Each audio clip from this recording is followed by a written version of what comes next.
Have you noticed how YouTube nowadays is full of these 30-day challenge videos? The 30 days without sugar challenge, or I did push-ups every day for 30 days and here's what happened, that sort of thing. I don't know whether 30 days has some kind of significance as a time period. Perhaps that's how long it takes for a new routine to become a habit. Anyway, there can be a fun way to introduce something new into your life. I saw one recently which got me thinking. The challenge was to eat only food that was grown locally for 30 days. Now, there are lots of ways you could interpret the word local, but for today, let's go with grown in the country you're living in. If you go to a large supermarket in a big city in many countries nowadays, you'll find food and produce from all over the world. That word produce, accent on the first syllable, means fruits and vegetables that are grown on a farm or a garden. None of us would disagree that it's a fantastic thing to be able to buy fresh fruit in winter, for example, when it's out of season, or tropical fruits in countries where they can't even be grown. But is it really something we should be doing a lot? Or should we try to buy local produce wherever possible? That's a tough one, isn't it? Well, okay, let's break it down and look at some of the arguments on both sides of this. I'm just going to think about three main areas here, but there are lots of other areas you could research by yourself. The first thing to consider is the environmental impact of transporting food internationally. Most food is shipped by air, so there's the high carbon footprint of air travel and the greenhouse gas emissions. Fresh produce also has to be refrigerated during transportation to keep it fresh. This also raises the carbon footprint. On the other hand, when food is grown and eaten locally, it doesn't have to travel long distances. So buying locally might be one way that consumers can contribute to lowering the carbon footprint of the food industry. But what about the amount of choice or variety we have when it comes to food? Well, buying internationally certainly gives us more choices. It gives us access to ingredients, spices, and flavors that might only grow in specific climates.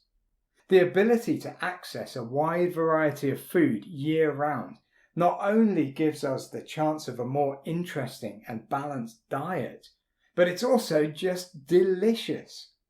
But what about local food cultures? Is there a danger that we might get bored of our local dishes and cuisine if we have lots of other choices? What if all the great cuisines of the world developed because of the creativity people had to use to cook only with their local ingredients? Is that creativity getting lost these days with all the choices we have? That's a tough one to answer. And finally, what about the economic costs and benefits of buying locally or internationally?